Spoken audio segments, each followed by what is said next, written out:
오전에 하나님의 말씀은 시편 23편 펼쳐보십시오. 시편 23편. 다 여러분들이 너무 잘 아시는 내용이에요. 아마 암송도 하고 계실 겁니다. 제가 파트를 읽겠습니다. 주는 나의 목자시니 내가 부족한 것이 없으리로다. 그가 나를 푸른 초장에 눕게 하시며 잔잔한 물가로 나를 인도하시는도다.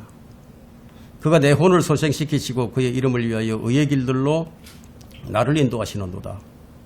정녕 내가 죽음의 그림자의 골짜기를 지날지라도 악을 두려워하지 않으리니 이는 주께서 나와 함께 계시며 주의 막대기와 주의 지팡이가 나를 위로하심이라.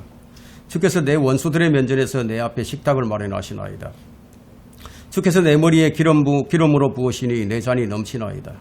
진실로 선하심과 자비하심이 내 생애의 모든 날 동안 나를 따르리니 내가 주의 전에 영원히 거하리로다. 네. 주는 나의 목자시니 내가 부족한 것이 없으리로다. 내게 부족한 것이 없는 게 아니고 내가 부족한 것이 없는 거예요. 주님은 모든 것의 주인이세요. 그분이 창조하셨고 모든 것을 운행하시고 계신 그분입니다. 그분을 우리가 아버지라고 부르고 있어요. 그분의 것이 바로 우리의 것입니다. 자, 오늘 설교 제목은 광야를 지나며. 광야를 지나며.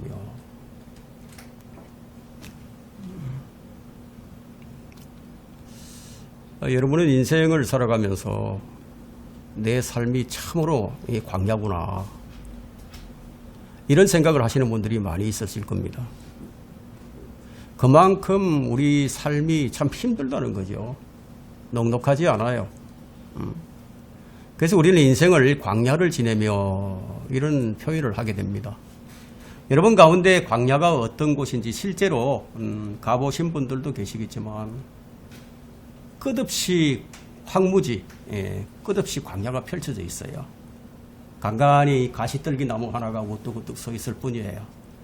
잡초도 자라지 못해요. 광야는 사람이 살만한 곳이 못 되는 장소가 분명합니다. 저는 그런 곳을 많이 이제 경험을 해봤기 때문에 잘 알고 있습니다. 그런 곳에서 이스라엘 백성들이 40년간 긴 세월을 광야에서 지냈다는 것을 한번 생각을 해본다면은 그 고통이 어떠했을 것이다. 아마 어느 정도는 이제 짐작을 할 겁니다. 그래서 그런지는 모르지만 광야는 이 성경에서 시험의 장소 또는 이제 훈련의 장소로 등장을 하게 됩니다.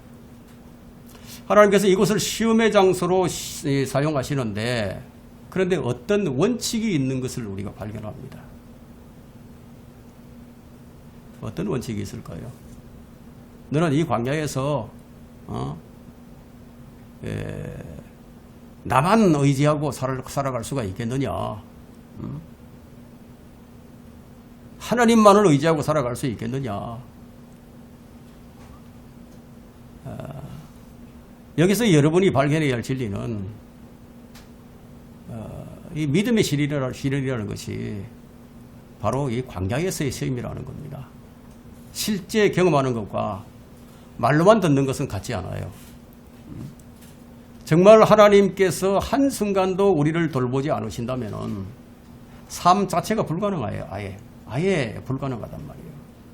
어디에 먹을 것이 있으며 어디에 마실 물이 있으며 어디에서 잠을 자야 하며 도대체 가족들은 어떻게 돌봐야 하고요. 대책이 없죠. 그럼 무엇 때문에 하나님께서는 우리를 이 광야를 지나가게 하실까요? 하루 24시간이죠. 24시간 모두를 하나님만을 바라보게 하기 위함이 아닐까요? 여러분, 그것이 지나치다고 생각하십니까?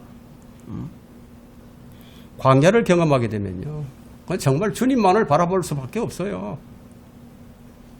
우리가 이 영적인 눈으로 바라보게 되면 사실 이 우리가 살고 있는 이 대한민국이라는 이 땅이 모세와 이스라엘 백성들이 지나갔던 광야보다도 훨씬 더 광야인 것을 알게 됩니다. 광야를 광야같이 아는 줄로 알고 사는 사람은 무엇을 보고 사느냐? 신기루를 보고 사는 사람이에요. 실제로는 광야인데 그냥 광야가 아닌 줄로 아는 거죠. 신기루를 보고 가다가 어떻게 되죠? 신기루를 보고 가게 되면 그 죽음의 길을 가는 거고 있는 거죠. 우리의 삶은 정상을 향해 올라가는 것이 아니고 그냥 광야를 지나가는 거예요. 많은 사람이 인생을 이 정상을 정복하는 것인 줄 알고 그걸 살고 있기 때문에 광야를 다 지나지 못하고 그냥 거기서 죽는 거예요. 실제로 이 광야로 들어가게 되면 사는 방식이 달라져야 한다는 것을 알게 됩니다. 우리의 삶이 광야를 지나는 지나는 것도 우리가 정확하게 좀 이해를 하게 되면은 이 중요한 것과 이 중요한 것이 중요하지 않은 것이 무엇인지 이것이 확연하게 이제 구분이 됩니다. 하나님께서 이제 광야를 지나가게 하시는 데는 어떤 원칙이 있으신데요. 그 원칙은 광야를 지나서 약속의 땅으로, 광야를 지나서 왕궁으로. 광야를 지나지 않았던 사울 왕은 왕궁을 빼앗길 수밖에 없었고요. 광야를 지난 다윗은 그 왕궁으로 들어가게 됩니다. 이 광야에서 훈련은 아마 누구도 원치 않을 거예요, 아마. 그런데 믿음의 사람에게는 반드시 거쳐야 할 과정이에요. 이 순례의 길이란 말이에요. 이제 훈련은 이제 명령에 따라서 이제 움직이는 게 이제 그 훈련이죠. 그리고 온 마음과 몸을 뭐 체험으로 배우는 과정이에요. 그 믿음의 훈련, 이 영적 훈련, 그 경건의 훈련, 이런 것들은요 명령에 의해서 행해지는 거예요. 이 훈련이란 목적을 위한 과정입니다. 훈련을 위해 주어지는 명령 대부분은요 견디기 힘든 고통이 따라요. 그 군대를 갔다 온 사람들은 이 PT 체조가 뭔지를 알아요. PT 체조 정말 PT 체조 힘들거든요.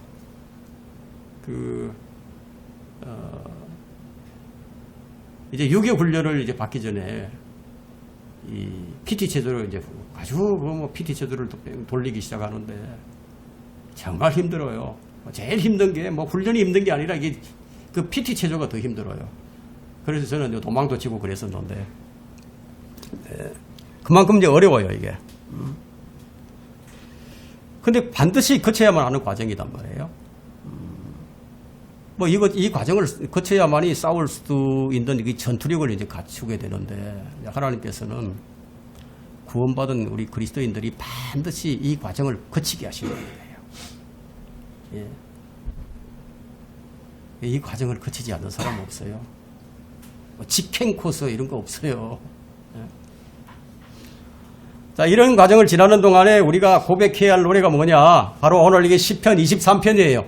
예, 이 노래가 우리가 고백해야 할 노래입니다. 주는 나의 목자시니 내가 원하는 모든 것을 다 가졌다. 이런 고백.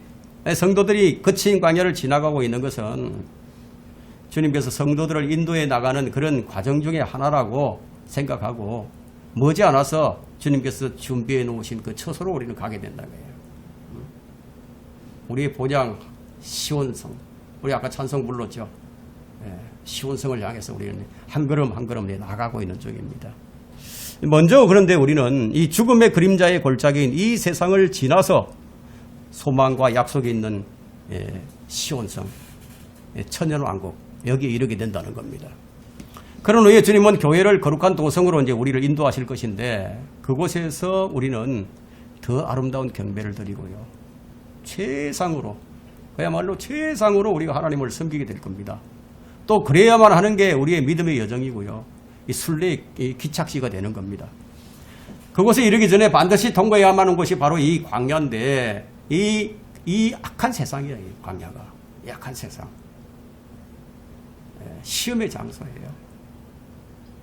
하나님께 쓰임을 받는 사람들은 누구나 다 이런 광야의 과정을 거쳐가야만 한다. 그런데 이 세상을 광야처럼 사는 사람이 있고요.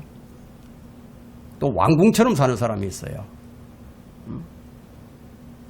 그러면 광야는 자급자족이 안 되는 곳입니다. 광야는 이 다른 곳으로부터 공급이 없으면 생명을 유지할 수가 없어요. 지금 가자 지구에 그 팔레스타인인들이 지금 남쪽으로 내려갔죠. 남쪽으로 내려갔고 이 시나이 광야가 있는데 그 광야에는 그 이집트가 지금 경계선이 있거든요.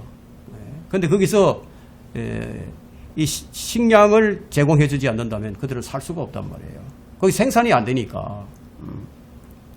자, 우리는 이 세상을 어떻게 살아야 하는지를 배우는 곳인데 우리가 광야의 세상을 지나면서 무엇을 배우게 하시려고 그러실까요? 왜 하나님께서 우리를 광야를 거치게 하실까요? 무엇을 배우게 하려고? 야, 이 세상은 정말 살만한 곳이 못 되는구나. 이 내 힘으로는 할 수 있는 게 아무것도 없구나. 광야는요, 전적으로 하나님을 의지하는 것을 배우는 장소예요. 그걸 위해서 우리를 광야를 통과하게 하시는 거예요. 여러분, 우리 생애에 주님의 도우심이 얼마나 많았는지 한번 생각을 해보세요. 지금도 얼마나 많은 은혜를 입고 삽니까? 그런데도 깨닫지 못하지요. 극소수의 사람만이 이것을 배웁니다. 우리 주님께서 하신 말씀을 한번 기억을 해봅시다. 내가 올 때 믿음을 볼 수 있겠느냐? 내가 올 때 믿음을 볼 수 있겠느냐? 이 말씀은 바로 이것을 두고 한 말씀이에요. 이것을 배우지 못하는 사람들은요, 여러분, 천일왕국에서 유업이 없어요. 우리는 성경에서 이제 몇몇 사람의 인물들을 통해서 하나님의 원칙들이 그 하나님의 섭리와 역사 속에서 어떻게 이루어가는지 그것을 확인하고 우리가 교훈을 좀 삼아야 됩니다. 영적 교훈을 성경에서 얻지 못하면 우리가 어디서 그 교훈을 얻을 수 있겠습니까? 오늘 우리는 이 광야에서 살았던 사람과 왕궁에서 살았던 사람을 대조하면서 우리의 믿음을 점검하는 그런 시간을 갖기를 바랍니다. 자, 여러분, 이 믿음의 여정을 여러분 꽃길이라고 생각하지 마세요.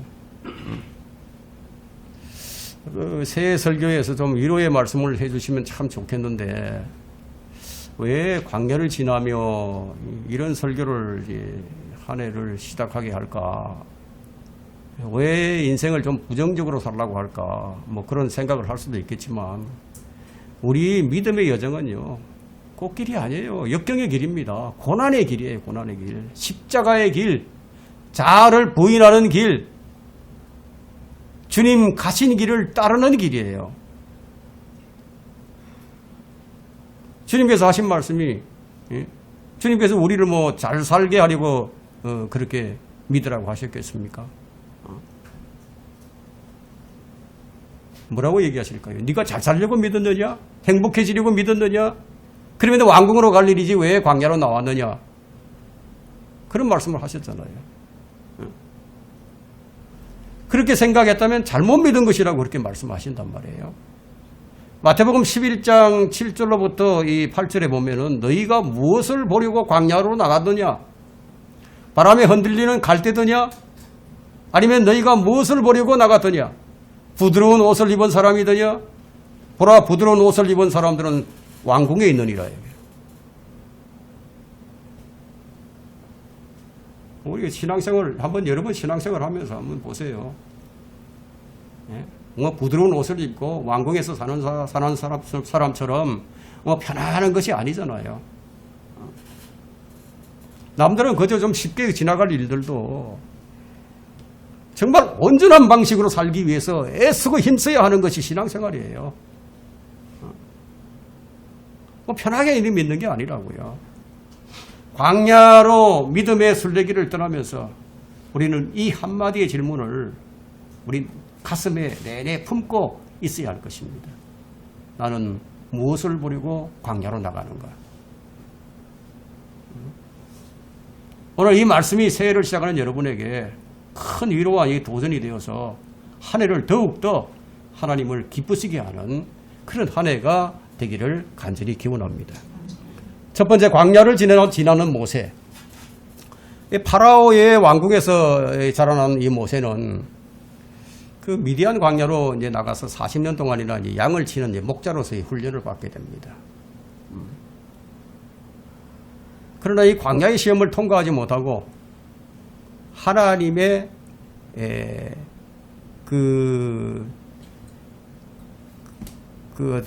통과하지 못하고요. 하나님의 권위에 도전했던 자들은 어떻게 됐습니까? 모두 다 광야에서 쓰러졌죠? 다 쓰러졌어요. 이 모세가 40년 동안 미디안 광야에서 훈련을 받고 그렇게 해서 이제 파라오의 궁으로 이제 왕궁으로 보내졌는데, 근데 이 모세가 이제 두 번째로 이제 광야에 내보내졌을 때는 200만 명을 이끄는 이제 여수론의 왕이 됐습니다. 여수론의 왕. 그래서 이스라엘의 왕으로서 40년 동안을 그들을 약속된 땅으로 인도하는 목자의 책임을 이제 졌던 겁니다. 이 모세에 대한 평가는 이제 히브리서 11장에 나와 있는데요. 한번 히브리서 11장 한번 보세요. 11장 24절. 히브리서 11장 24절.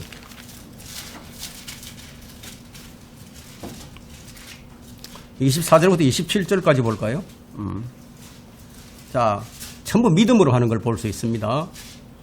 믿음으로 모세는 태어났을 때에 출중한 아이로 보였기에, 부모의 믿음이죠. 그것은요. 그의 부모가 3개월 동안 숨겼으니 이는 그들이 왕의 명령을 두려워하지 않았기 때문이며, 믿음으로 모세는 장성하여 파라오의 딸의 아들이라 칭함을 거절하고 잠시 동안 죄의 낙을 누리는 것보다 오히려 하나님의 백성과 함께 고난받는 것을 택하였고, 그리스도의 능력을 이집트의 보아들보다 더 큰 재물로 여겼으니 이는 그가 상 주심을 바라보았습니다.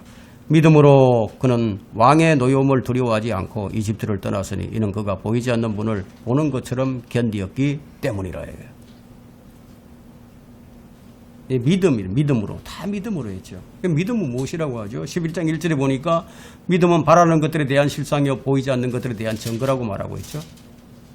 그러니까 모세의 믿음은 보이지 않는 것처럼, 이제 보이지 않는 것을 보이는 것처럼 그렇게 믿었던 거예요.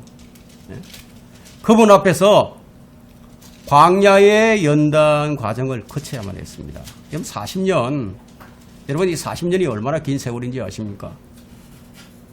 만일 모세가 양들의 목자로서 40년간 훈련을 받지 못했다면, 그 과정을 통과하지 못했다면 그는 결코 40년 동안 이스라엘 백성들을 이끄는 목자로서의 사명을 다할 수가 없었을 거예요.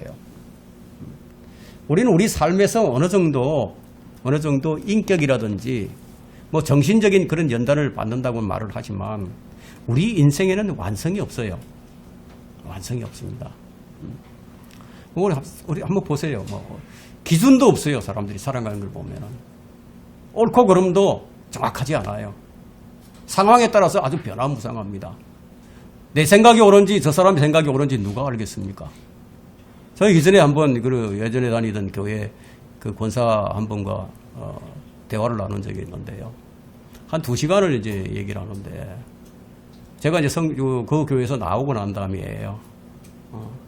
이전처럼 다시 와서 좀 열심히 해줄 수 없겠느냐, 같이 한번 해보자 이러는데, 근데 저는 이제 성경을 가지고 쭉 얘기를 합니다. 성경을 가지고 2시간 동안 그냥 계속 이제 얘기하는 걸 들었죠. 그 사람은 계속해서 성경을 가지고 얘기하지 않고 계속 자기 얘기를 합니다. 자기 생각을 얘기합니다. 내 생각에는 이렇게 하는 게 좋겠습니다. 내 생각에는 이렇게 했으면 어떨까요? 내 생각을 얘기하더라고요. 그 대화가 다 끝나갈 즈음에 제가 이제 그분에게 이런 얘기를 했죠. 권사님 지금까지 자신의 견해를 나한테 주장을 했는데 참 옳으신 말씀입니다. 물론 권사님이 내 생각보다 좋은 그런 생각을 가지고 있으니까 거기에 대해서 나는 뭐 어떤 이의를 제기할 그런 생각은 없습니다. 하지만 제가 권사님과 대화를 나누는 동안에 내가 내 생각을 얘기한 적이 있습니까? 권사님 얘기하면 성경에는 이렇게 얘기하는데요. 제가 이렇게 하지 않았습니까? 권사님 생각이 하나님 생각보다 더 높습니까? 아무 말을 못 하더라고요. 세상에 기준이 없어요. 하나님의 기준이죠. 하나님이. 자, 우리의 육신의 죄성이 너무너무 불의가 깊고 극이 강하기 때문에요. 이게 우리 본성이죠. 완성될 수 없어요. 하나님께서 좀 적당하게 사람들을 좀 다듬어 가지고 고치서 쓸 수 있다면 왜 거듭나게 하시겠습니까? 그냥 고쳐서 쓰면 되지. 고쳐서 쓸만한 게 단 한 군데도 없으니까 다시 새롭게 해서 시작하는 거예요. 다시 태어나게 하는 겁니다. 우리의 예본성을 한번 보세요. 자기를 사랑하는 마음, 자기를 고양시키고자 하는 마음, 이 마음이 우리 믿음의 영역에서 다른 사람들과의 관계에서 그냥 충돌을 일으키고, 그러니까 다듬어야 할 필요가 있는 거죠. 왜 어떻게 다듬었습니까? 베드로전서 1장 7절을 보니까 너희 믿음의 시련이 불로서 단련될지라도 없어져 버리는 금보다 훨씬 더 귀하게 되어, 예? 믿음의 시련이 불로서 단련이 된다. 용광로 속에 집어넣었다 뺐다 이게 불려서 단련이 된단 말이에요. 그래서 금보다 훨씬 더 귀하게 되어 우리 주 예수 그리스도께서 나타나실 때 칭찬과 존귀와 영광을 얻게 하려 하십니다. 왜 그렇게 하시는지 목적이 나와 있잖아요. 이 과정을 거치지 않는 성도가 없어요. 거기서 성공할 것인가 아니면 패배할 것인가, 그 둘 중에 한 가지만 있는 거죠. 여러분, 모세가 어떤 사람입니까? 사도행전 7장 38절에 보니까 시내산에서 자기에게 말해주던 그 천사와 또 우리 조상과 더불어 광야의 교회 안에 있으면서 살아있는 말씀을 받아서 우리에게 전해주던 그가 이 사람이라. 시내산에서 자기에게 말해주던 그 자가 누구냐? 천사라고 얘기합니다. 사도행전에서는. 근데 출애굽기에서는 뭐라고 얘기하죠? 그분이 하나님이라고 얘기합니다. 이 모세는 율법을 받은 율법을 받는 복을 받았어요. 그죠? 주님과 대면을 하면서 마치 친구처럼 이렇게 얘기를 하고 그러던 사람이었어요. 만일 그가 광야에서 연단 과정을 겪지 않았다면 어떻게 되겠습니까? 아마 이 시내산 정상에 올라가서 아마 주님과 이 교제를 할 수 있는 그런 특권을 누릴 수가 없었을 거예요. 모세는 자그마치 시내산을 7번이나 오르락내리락 했습니다. 하나님께서 계속해서 산 정상으로 그를 불러가지고 교제를 하셨죠. 자, 우리가 하나님의 임재 앞으로 나아가서 계속 교제할 수 있는 그 특권을 얻기 위해서는 뭐가 필요하다? 광야가 필요하다는 거예요. 광야가. 근데 하나님의 사람들을 보면 특징이 뭐예요? 전부 광야로 나가서 훈련을 받았어요. 모세, 다윗, 엘리야도 광야로 갔죠. 예? 바울도 광야로 갔습니다. 주님은 광야를 통해서 우리를 왕의 보좌로 인도해 나가신다는 거예요. 이 광야를 잘 통과하지 못하게 되면 어떻게 됩니까? 잘 통과하지 못하게 된다. 그러면 왕권이 없어져요. 통치권이 사라진단 말이에요. 광야에서의 믿음의 시련은 우리를 주님의 뜰로, 주님의 성소와 거룩한 지성소로 인도를 해주고요. 또 우리를 주님을 찬양하는 위치에 있게 해주고요. 주님과 함께 통치자들이 되게 해주신다는 겁니다. 그런데 이 왕궁에서 살던 이 파라오는 어떻게 됐습니까? 한 번도 광야를 경험하지 못한 사람이었죠. 그의 결말은 홍해바다에서 수장되는 것이었습니다. 이처럼 모세와 파라오가 있습니다. 다윗과 사울, 이들의 관계에서도 하나님의 원칙을 우리는 살펴볼 수가 있습니다. 두 번째, 광야의 다윗과 왕궁의 사울. 자, 다윗은 우리에게 우리 인생이 산을 정복하는 게 아니고 광야를 지나가는 것이구나. 그걸 이제 보여줍니다. 그러면 어떻게 하는 것이 광야를 잘 지나가는 것인지에 대해서 정말 놀라운 것을 배우게 해줍니다. 다윗의 삶 자체는 그냥 광야예요. 광야를 지나며. 여기에 대해서 가장 적합한 인물이 아닐까요? 그가 배운 것을 시편 23편에서 한 편의 시로 우리에게 전해주고 있죠. 다윗은 이 모세처럼 광야에서 양을 치는 목동이었어요. 목동인 그가 이제 골리앗을 물리치기 이전에 사실 이 다윗은 이제 사울의 부름을 받아서 하프를 타는 그런 자로서 왕궁을 먼저 경험을 했습니다. 왕궁이 어떤 곳인지를 이때 알게 되죠. 왜 다윗에게 기름을 부었죠? 사울이라는 왕이 엄연히 존재하고 있는데 왜 다윗에게 기름을 부었을까요? 기름 부음 받은 것으로 인해서 다윗은 왕의 사위가 되는 것이 왕이 되는 과정이라고 여겼을 수도 있어요. 내가 이제 기름 부음 받았으니까 다윗의 이제 사울의 사위가 되니까 내가 이제 왕이 되는 과정이구나 이렇게 생각할 수도 있겠죠. 그래서 다윗 골리앗을 물리치는 장면에서도 3번씩이나 백성들에게 물어봅니다.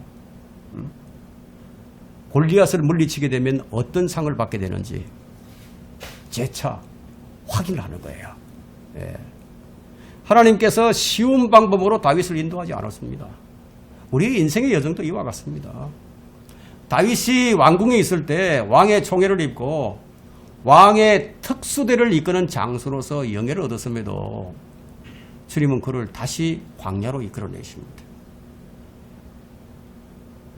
참 저는 이제 이런 걸 보고 정말 우리 인생과 똑같다. 그걸 많이 느낍니다. 다윗이 목동으로 훈련을 받았던 그 광야는요. 골리앗과 같은 대적을 두려워하지 아니하고 담대히 만군의 주 하나님의 이름으로 나가서 싸울 수 있는 용맹한 장수로 만드는 과정이었다면은 다윗이 다시 광야로 내보내었던 주님의 손길은 다윗으로 왕궁을 즐기지 않는 법을 배우게 하기에 충분했다는 거예요. 오직 주님께서 원하시는 것만으로 만족하는 삶을 배우게 하기 위함이었다는 거예요. 내가 원하는 것이 아닌 주님께서 원하시는 것으로 이것을 깨닫는 것이 영적인 삶의 방향을 딱 바로 잡아줍니다. 많은 사람들이 영적인 삶의 방향이 이렇게 틀어져 있어요. 이 방위각이 정확하게 되거든요. 하나님께로 향한 이 방위각이 정확하게 됩니다. 여러분 이게 사격을 할 때 이 방열 콤파스가 틀어져 버리면요. 엉뚱한 데로 포탄이 날아갑니다. 정확한 방열 콤파스가 딱 정해져 있는 거예요. 주님은 우리 인간의 계획과는 다르게 정말 놀라운 방법으로 다윗을 인도하시고 역설하셨습니다. 그 인도함을 받고 있는 다윗은 어땠을까요?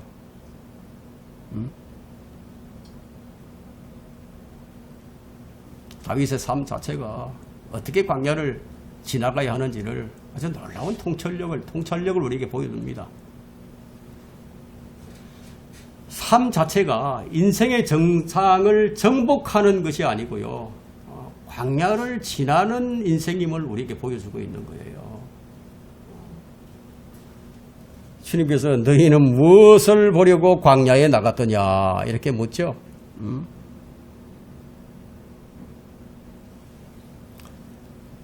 다윗이 아주 충격적인 고백을 하는데요. 아마 시편 27편으로 한번 가보시겠습니다. 시편 27편 10절을 한번 보세요. 아주 충격적인 고백을 합니다. 내 아버지와 내 어머니가 나를 버릴 때에도 주께서는 나를 받아주시리이다. 아버지와 어머니가 나를 버린다. 그래도 주님께서는 나를 받아주신다. 이것을 보게 되면 다윗의 삶 자체가 어땠는지를 충분히 우리가 짐작을 하고도 남습니다. 우리가 다윗에 대해서 잘 알지 못하는 것 가운데 하나가요. 다윗이 얼마나 고통스러운 과정을 겪어야 했느냐, 얼마나 정말 힘든 어려운 삶을 살았는가, 그것을 우리가 잘 몰라요. 사실 우리는 이론적으로는 알아요. 그렇지만 실제 경험을 해보지 않았으니까 정말 잘 모릅니다. 아마도 우리 중에 다윗보다 더 기가 막힌 삶을 산 사람은 아마 없을 거예요. 다윗의 삶이 정상을 아주 정복하는 성공적인 모습으로 비춰지지만 그게 아니라는 겁니다. 그를 말할 수 없는 거친 광야를 가장 잘 통과한 사람이었어요. 도망자 신사가 된 이 다윗은 사울 왕의 군대가 이제 죽이려고 달려드는 그런 상황 가운데 있었어요. 오죽했으면 필리스테아로 도망을 가서 거기서 죽은 사람, 정신 나간 사람처럼 미친 사람처럼 그런 행동을까지 했겠습니까? 시편 27편 2절을 한번 보세요. 악한 자들 곧 내 원수들과 대적자들이 내 살을 먹으려고 내게 왔다가 걸려 넘어졌도다. 아마 여러분 가운데 이런 삶을 사는 사람은 아무도 없을 거예요. 상상이 안 가는 그런 어려움에 처해 있었습니다. 그런 가운데서 그가 하는 말을 한번 들어보세요. 그가 하는 말이 시편 23편 4절과 5절에서 이런 말을 하죠. 그 상황을 잘 보여주는데 정녕 내가 죽음의 그림자의 골짜기를 지날지라도 악을 두려워하지 않으리니 이는 주께서 나와 함께 계심이요 주의 막대기와 주의 지팡이가 나를 위로하심이라. 주께서 내 원수들의 면전에서 내 앞에 식탁을 마련하시나이다. 주께서 내 머리에 기름으로 부으시니 내 잔이 넘치나이다. 어디에서 이런 믿음이 나왔을까요? 어디에서 나왔을까요? 이 믿음이 저절로 생겨났을까요? 어디서 이런 믿음이 생기고 어디서 이런 확신이 생길까요? 여러분 그냥 이렇게 이루어진 건 아닙니다. 다윗의 그 기도가 다윗의 믿음을 가능하게 만든 거예요. 이 다윗의 시편을 보게 되면 그의 간절한 기도가 아주 여실히 묻어나고 있습니다. 다윗의 담대한 믿음이 그의 믿음의 기도에 있었는데 그런데 그 기도는 많이 하는데도 믿음은 다윗과 같이 않은 분들이 많이 있어요. 참 기도의 용사들이라고 하는 사람들이 많아요. 그런데 보면은 다윗과 같지가 않아요. 다윗이 기도했으니까 하나님께서 적각 이루어 주셨다. 이런 구도가 아니에요. 여러분 중에 그렇게 많이 기도하지만 내 삶은 여전히 힘들고 그렇게나 하나님께 간구를 하지만 내 형편과 내 삶은 더 비참해지고 낙심이 드는 그런 상황에서 벗어나지 못하는 상태일 수도 있다는 거예요. 그런 분이시라면 오늘 이 다윗의 시편을 다시 한번 잘 살펴보시기를 바랍니다. 시편 27편 7절부터 9절을 읽어보면은 다윗의 기도가 응답이 되지 않았음을 우리가 알 수 있습니다. 한번 볼까요? 7절에 오 주여 내가 내 음성으로 부르짖을 때 들으시고 또 나에게 자비를 베푸셔서 내게 응답하소서. 7절에 이게 보니까 다윗이 너무너무 힘든 기도를 드리고 있음을 우리가 이제 보게 되죠. 한번 9절을 보세요. 주의 얼굴을 내게 숨기지 마시고 주의 종을 노하심으로 버리지 마소서. 주께서 나의 도움이 되셨으니 오 내 구원의 하나님이여 나를 떠나지 마시고 나를 버리지 마소서. 어떻게 보게 되면은요, 지금 이 다윗의 심리 상태가 좀 불안해 보입니다. 내게 얼굴을 숨기지 말고, 이게 뭔 말이죠? 응답이 안 되고 있다는 거죠. 거기다가 주의 종을 노하심으로 버리지 마소서. 지금 다윗은 버림받은 상태에 놓여 있는 것 같은 느낌, 그런 느낌을 지금 다윗이 받고 있음을 여기 알 수 있는 거예요. 그러니까 나를 떠나지 마시고 나를 버리지 마소서. 얼마나 답답하면 이런 기도를 하겠습니까? 당신은 내 구원의 하나님이 아니십니까? 나의 도움이 아니십니까? 도움이지 않습니까? 우리는 그냥 이 글을 그냥 그대로 읽지만 여기에는 이 다윗의 심정이 그대로 녹아 있는 거예요. 다윗은 하나님의 마음에 합한 사람이니까 그가 기도하면 하나님께서 적각 다 들어주시고 해결해 주시는 게 아니라는 거예요. 다윗의 기도가 무엇을 붙들고 기도하는지를 한번 보세요. 이게 8절에 27편 8절에 자, 주께서 말씀하시기를 너희는 내 얼굴을 찾으라 하셨을 때에 내 마음이 주께 말씀드리기를 주여 내가 주의 얼굴을 찾으리이다 하였나이다. 지금 다윗이 절규하는 기도를 하고 있는데 주님께서 이렇게 말씀하시지 않았습니까? 주님께서 기도하라고 말씀하지 않았습니까? 주님께서 나를 찾으라고 말씀하지 않았습니까?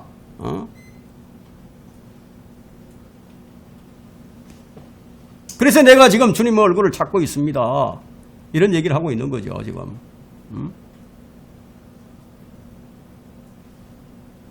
여러분, 기도는 이렇게 하는 게 좋아요. 제가 말씀을 딱 붙들고 기도하는 거거든요. 주님께서 이렇게 말씀을 하시지 않았습니까? 이걸 볼 때 다윗도 지금 하나님께서 자기에게 지금 얼굴을 숨기고 계신 것 같은 그런 느낌을 받은 거예요. 자기를 그냥 떠나버리신 것 같은 그런 느낌을 받아요. 자기를 버리신 것 같은 그런 느낌, 그런 처지에 지금 다윗이 있는 거예요. 주변 사람들이 볼 때, 그런 다윗을 볼 때 어떻게 느끼겠습니까? 저 사람 끝났구나. 저 사람 끝났구나. 사람들이 볼 때 그런 상황밖에 볼 수 없다는 거죠. 근데 참 놀라운 것은 그런 상황 가운데서도 지금 무엇을 지금 얘기하고 있는지, 다윗이 지금 하나님의 말씀을 그런 상황에서도 꼭 붙들고 있다는 거예요. 주님께서 이런 말씀을 하시지 않았습니까? 하고 딱 붙들고 있어요. 자, 우리가 이걸 배워야 한다는 겁니다. 우리도 각자 광야 같은 삶을 살게 되는데, 우리도 역시 다윗처럼 그런 느낌을 받을 때가 있어요. 여러분, 영적으로 아주 성령 충만한 가운데 있지 않으면 종종 이런 생각이 들 때가 있단 말이에요. 그럴 때 우리도 이와 같은 믿음의 자세를 견지해야 한다는 거예요. 다윗이 어떤 말씀을 붙들고 있는지를 한번 보겠습니다. 27장 13절, 14절 한번 보겠습니다. 산자들의 땅에서 주의 선하심을 보리이다.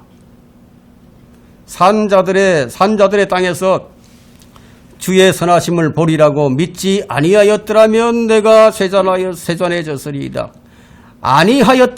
믿지 아니하였더라면 내가 쇠잔해졌으리이다. 믿고 있다는 얘기죠. 그런 느낌이 들지라도 내가 믿고 있다는 얘기죠. 상황과 형편에 치우치는 믿음이 아니라는 거죠. 주님께서 나를 버린 것만 같고 나와 함께 하시는 것 같지도 않은 느낌이 들고 주께서 나에게 노하신 것만 같은 그런 느낌을 받는 상황 가운데서 그가 붙든 것이 뭐냐? 주의 약속의 말씀이라는 거예요. 그래서 14절에 너는 주를 기다리라 담대하라 그리하면 그가 네 마음에 힘을 주시리라 내가 말하노니 주를 기다리라. 이 말씀을 붙들고 있단 말이에요. 그러니까 주의 말씀이 기다리라는 말씀이죠. 기다리라. 다윗은 아무리 어려운 상황에서도 죽을 것만 같은 그런 상황에서도 하나님께서 나를 정말 구원하신 게 맞는가 그런 상황에서도 다윗처럼 이렇게 믿어지고 고백될 수만 있다면 문제가 될 게 없다는 얘기예요. 문제될 게 없다는 얘기예요. 여러분 말씀이 믿어지는데 느낌이 어떻든지 상황이 어떻든지 그게 상관이 없다는 거예요.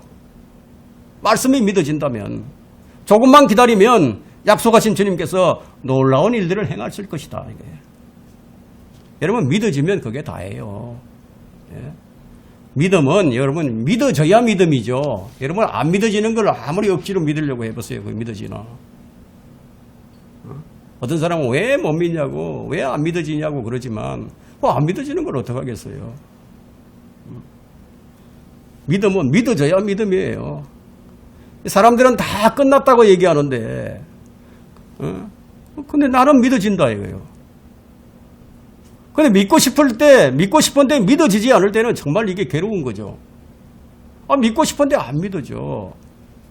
성경에 보니까 하나님께서 나를 도우신다, 나를 이끄신다, 나를 사랑하신다. 그런데 그게 안 믿어지면 뭐 아무 소용이 없는 거잖아요. 근데 다윗은 그 기가 막힌 상황 속에서 하나님은 반드시 나를 구해 주실 것이다. 여러분 그게 어떻게 믿어진 거죠? 그게 어디서 나온 거죠?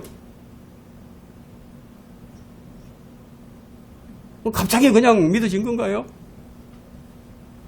다윗의 고백을 보게 되면 이런 고백이 있습니다. 시편 51편 11절이에요. 51편 11절에 보면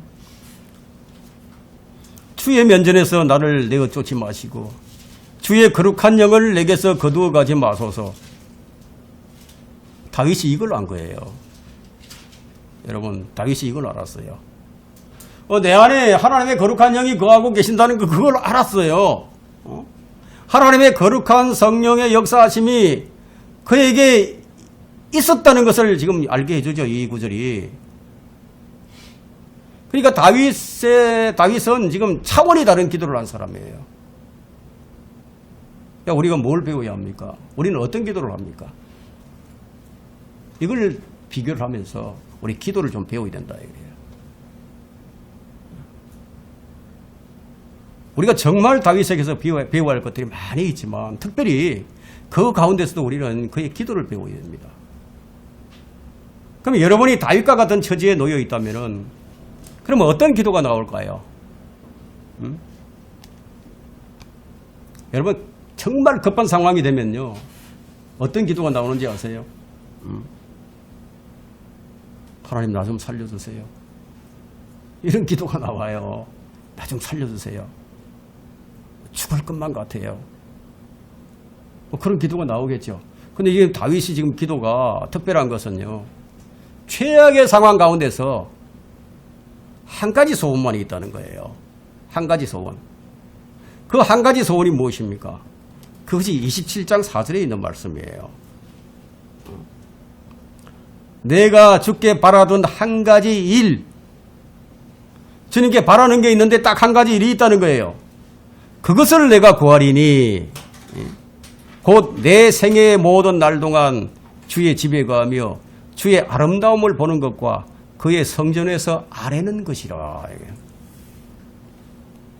지금 보니까 이 왕궁을 차지하려는 게 아니죠. 다윗이 지금 왕궁을 차지하려는 게 아니에요. 자기가 왕으로 기름 부음 받았으니까 왕궁을 차지해야 되겠다. 그런 야망을 가져야 하는 거 아닙니까? 그런데 뭐죠? 지금 평생을 주의 집에서 살면서 주의 아름다움, 즉 주의 영광을 보는 것과 주와 함께 교제하는 것이라는 거예요. 우리 신앙은요, 하나님과의 관계성이 있습니다. 하나님과의 나의 관계가 얼마나 친숙한가에 따라서 여러분의 믿음이 달라진다 이거예요. 생활이 달라진다 이거예요. 변화가 달라진다는 거예요. 주님과 함께 교제하는 것.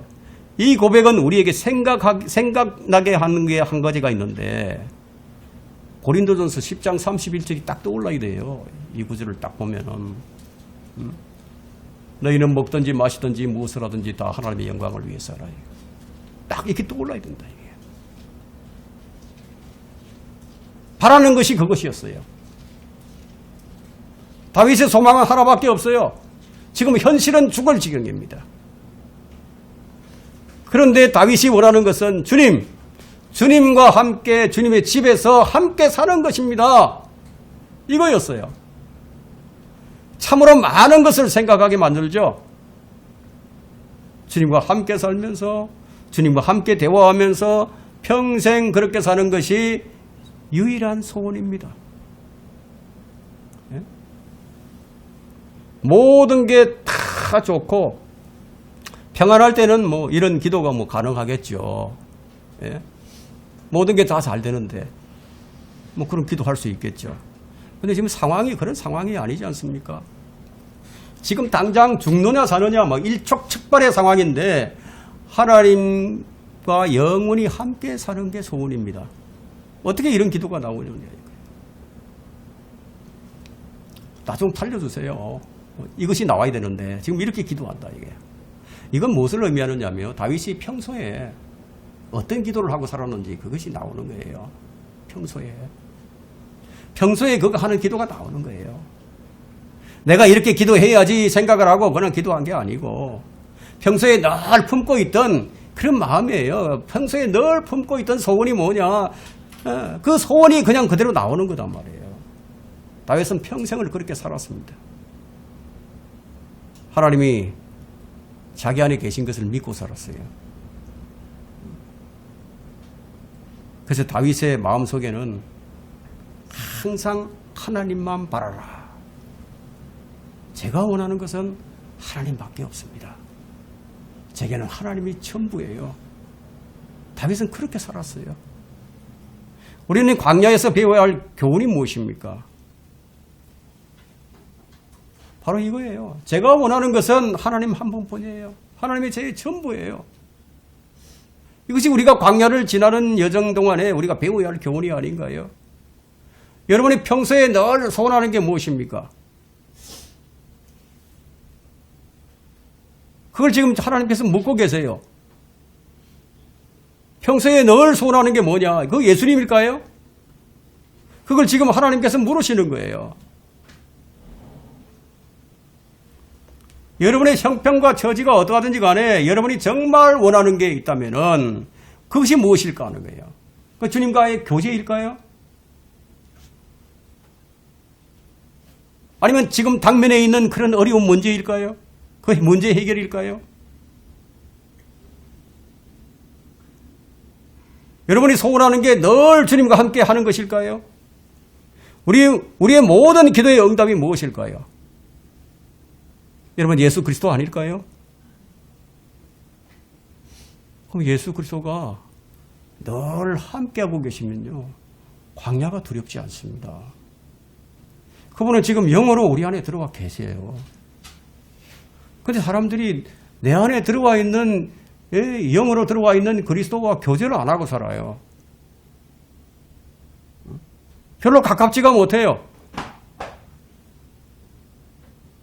그래서 광야가 두려워요. 늘 주님과 실제는 함께하고 있는데 근데 느끼지 못하고 산다 이거예요. 대화도 안 하고. 그분을 못 알아봐요. 여러분, 엠마오로 가는 두 제자의 문제가 무엇일까요? 두 제자는 주님과 동행을 하면서 대화도 나누고 했는데 근데 주님과 동행하는 것인 줄을 전혀 몰랐단 말이에요. 주님이 우리와 함께 하시는데도 전혀 주님을 의식하지도 못하고 살아간다는 거예요. 그건 주님을 보지 않고 산다는 거죠. 우리는 주님께서 늘 함께 하신다는 그 생각을 의식적으로 생각하고 있어야 돼요. 의식적으로. 그 의식하지 못하니까 오늘 여러분 안에 계신 예수님께서 예수님의 역사를 기대하는 마음이 없어지는 거죠. 그분이 오늘은 어떤 일을 해 주실까? 그분이 오늘 나를 통해서 어떤 일을 하실까? 이런 기대하는 마음이 없으니까 주님이 말씀을 하셔도 못 알아듣고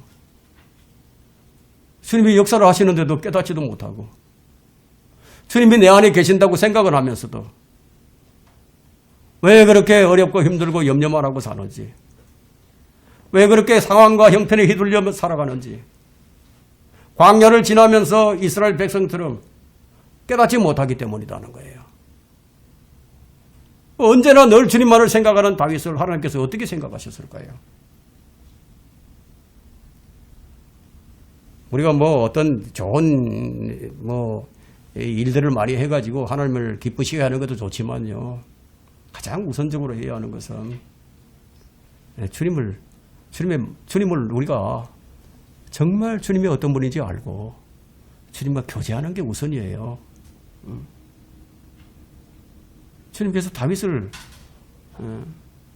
어떻게 생각하셨는가? 광야를 지나서 왕궁으로 다윗을 세우십니다. 원수의 면전에서 식탁을 마련해 주십니다.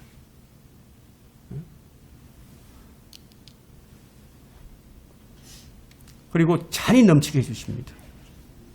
광야에서 다윗은 혼자가 아니에요. 600명이라는 사람을 붙여주십니다. 함께 고난을 받는 무리들을 주셨어요. 고난을 통해서 왕궁을 차지하고 헤브론에 거하게 됩니다. 바로 그렇게 동고동락, 고난의 동고동락했던 사람들이 결국 그 왕국을 공고히 하죠.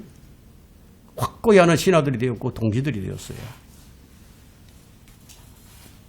다윗이 광야에서 머무는 동안에는 성전에 접근할 수는 없었지만 하나님께서 놀라운 방법으로 다윗을 인도하실 거예요.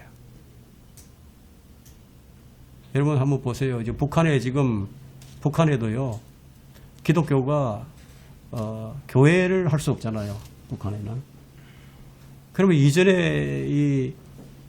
오래전에 북한이 남한보다 믿는 사람들이 더 많았어요. 그 사람들이 남한으로 넘어오지 못한 사람들이 많이 있거든요. 그 사람들이 숨어서 그 믿음을 지킨 거예요. 그 사람들이.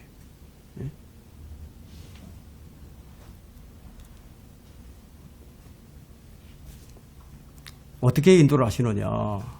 하나님께서는 상황을 아주 다윗에게 아주 적합하도록 이렇게 바꾸어 놓으신 게 아니라 그 대신에 우리가 상황에 맞도록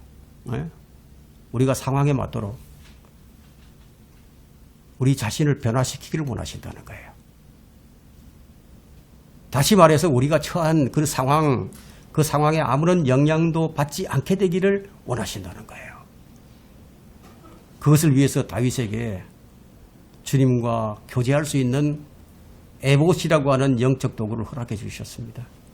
물론 그 이전에도 주님은 다윗과 교제를 해 주셨지만 다윗이 광야에서 얻었던 복은 말씀과 찬양입니다. 도피 생활하는 중에도 다윗이 시편을 기록하는 그런 쾌거를 이루게 해주셨어요. 그 말씀이 지금 세세토록 지금 읽혀지고 있지 않습니까? 예? 그 말씀을 지금 우리가 보고 있는 거예요. 그 당시에 모세오경도 있었고 여호수아서 재판관계 욥기가 있었죠. 또 사무엘은 이 사무엘상하를 아마 기술하고 있었을 거예요. 이것들이 다윗이나 나단 선지자를 통해서 전수가 되고 하나님의 말씀이 계속 영감의 책으로 후대에 이제 전해졌죠. 왕들은 필사본을 그래서 옆에다 두고 있어야만 했었습니다. 늘 필사본을 옆에다 두고 이것을 읽어야만 했었어요. 원본이 아니에요, 여러분. 다윗이 광야에서 통치 수업을 받는 과정에서 그 약속의 말씀이 주어졌을 것으로 추정이 됩니다. 시편 25편 5절을 보게 되면 알 수 있는데 주의 진리로 나를 인도하시고 나를 가르치소서. 주께서는 내 구원의 하나님이시니 내가 종일 주를 기다리나이다. 종일 주를 기다린다. 이렇게 시편의 기록들을 보면 분명히 하나님의 말씀이 다윗에게 주어져 있었어요. 반면에 왕궁에 있는 사울 왕에게는 말씀이 덮여져 있었어요. 말씀은 불필요한 책이었어요. 바른 성경을 가졌어도 여러분 읽지 않으면 아무 소용없어요. 바르게 배우지 않으면요, 바른 믿음은 가질 수 없고요, 바르게 주님 섬길 수 없어요. 다윗에게 성경은 날마다 그분을 만나고 교제하는 사모하는 책이 되었죠. 그렇게 해서 이 광야에서 주님을 사랑하는 법을 배우게 된 것이고, 고난과 연단 속에서 주님을 의지하는 법을 거기서 배우게 된 거예요.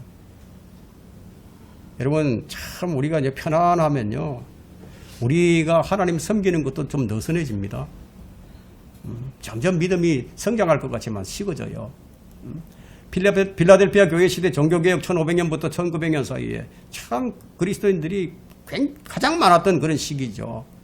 형제 사랑이 가장 빛났던 그런 시기인데 너무 편하니까 믿음이 그때부터 식기 시작한 거죠. 근데 다윗에게 또 기가 막힌 일이 일어납니다. 여러분, 자기 아들이 반역을 해서, 압살롬이 반역을 해서 이 다윗이 다시 광야로 내쫓김을 받게 됩니다. 한 사람의 인생이 얼마나 많은 시련과 역경을 통과해야 하는가를 한번 보세요. 그런 과정을 통과해서 믿음의 장에 이름이 등재된 사람들이 있어요. 히브리서 11장에 다 그런 사람들이에요. 왜 믿음의 장을 기록해서 우리에게 지금 읽혀지게 하셨을까요? 무엇을 배우게 하시려고? 여기서 하나님의 법칙을 이제 발견할 수가 있는데, 죄가 있으면 벌을 받고 죄가 없으면 안정이 있다는 거예요. 이스라엘을 향한 복과 저주, 이 언약이 다윗에게도 그대로 적용이 됩니다. 다윗은 왕으로서 영예와 특권을 누리고 있었지만 그의 눈이 죄를 향하게 되고 범죄를 하게 되었을 때 하나님께서는 그를 광야에서 다시 다루실 수밖에 없었다는 거예요. 우리가 이 말씀을 들으면서 우리 자신을 들여다봐야 됩니다. 그래서 이 광야와 왕궁이라는 곳을 우리가 믿음의 생활을 하는 가운데서 이례적으로 끝나는 문제가 아니라는 것을 알 수 있죠. 끊임없이 되풀이할 수밖에 없는 그런 문제라는 거예요. 우리가 이 왕궁에 머물기를 원한다면요, 죄를 짓지 않아야 돼요. 우리의 마음이 왕궁에서도 주님과 함께 머물고 있다면은 하나님께서 그 왕궁의 특권을 지속하게 해주실 겁니다. 광야에서의 삶은 결코 외로운 삶이라고는 할 수는 없어요. 또 이 광야를 하나님께서 우리에게 보장된 복을 예비해 주신 놀라운 축복의 통로와 장소가 된다는 것을 우리가 발견할 수가 있습니다. 고난이 없이는 영광이 없다. 이것이 성경의 진리입니다. 그래서 결국 하나님의 언약궤가 있는 예루살렘으로 돌아올 수밖에 없었죠. 다윗이 그런 고난과 역경을 통해서 이제 하나님의 영광이 있는 예루살렘으로 이제 입성을 하는 겁니다. 주님 앞에 기쁨으로 주님과의 관계를 회복을 하고 이전보다도 더 아름다운 경배를 드릴 수가 있게 되었고 성전 건축을 위한 모든 준비를 다 갖추게 된 거예요. 여러분, 광야에 있던 엘리야가 하나님의 보호를 받았지만 왕궁에 있던 아방은 보호를 받지 못했습니다. 광야에 있던 엘리야는 주님의 말씀을 행했지만 왕궁에 거하는 아방은 오히려 물을 찾아다녀야만 했다 이거예요. 열왕기상 17장 5절에 보면 그가 가서 주의 말씀대로 행하니라. 그가 가서 요단 앞에 있는 크리스 시내가에 거하였으니 이런 말씀이 있습니다. 엘리야는 이 왕궁에 있는 아방에게 수년 동안 3년 6개월이죠. 수년 동안 비가 내리지 않을 것을 경고를 하고 크리스 시내가에서 까마귀를 통해서 사르밧 과부의 손길을 통해서 하나님의 능력으로 보호를 받았어요. 지금 우리도 역시 동일한 보호를 받고 있습니다. 예? 여러분 베드로전서 1장 5절을 한번 보세요. 우리는 하나님의 능력으로 지금 보호를 받고 살아갑니다. 베드로전서 1장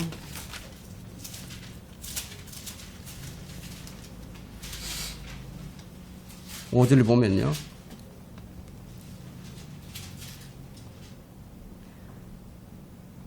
너희는 마지막 때에 나타내려고 예비하신 구원을 얻기 위하여 믿음으로 말미암아 하나님의 능력으로 보호받고 있느니라. 지금 우리는 보호받고 있다 이거예요.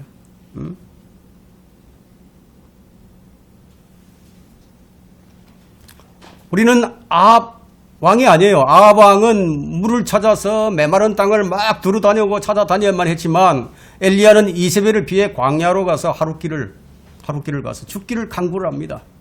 얼마나 살기가 힘들었으면 얼마나 끔찍했으면 죽기를 강구했지만 다시금 천사의 공급을 받게 됩니다. 하나님의 산 호렙산으로 보내져서 시내 광야로 보내져서 연단을 받고 주님께로부터 새로운 사역을 부여받게 됩니다. 주님을 섬기는 사역을 지속하게 된 거죠.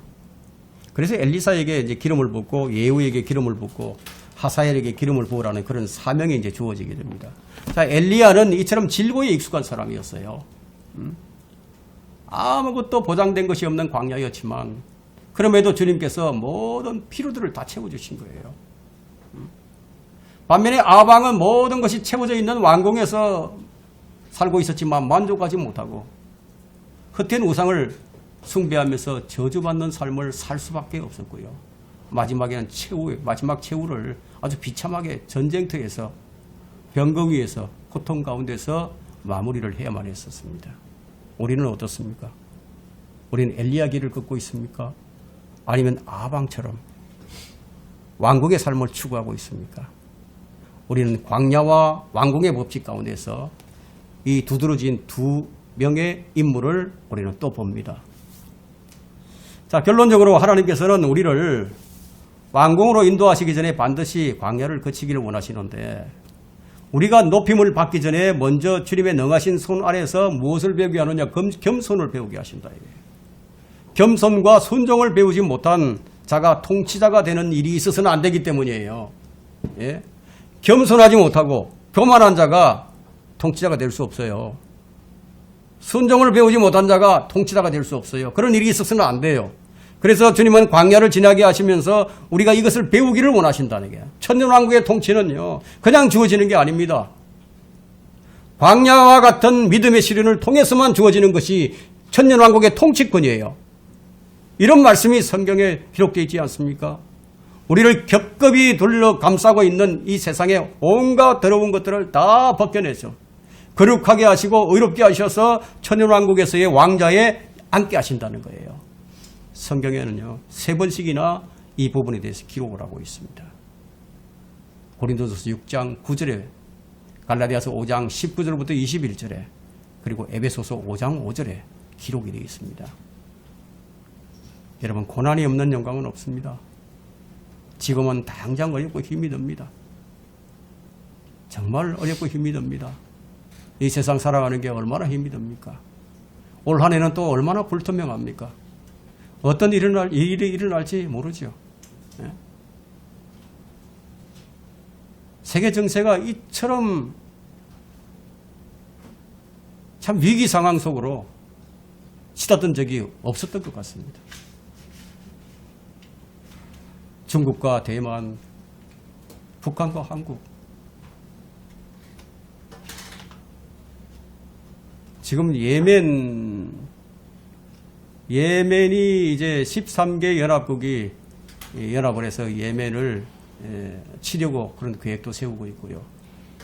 성경에 나오는 이란, 페르시아는 지금도 계속해서 이스라엘을 대적하고 있고, 배후에서 시리아, 이라크를 조종하고, 레바논을 조종하고, 하마스를 조종하고,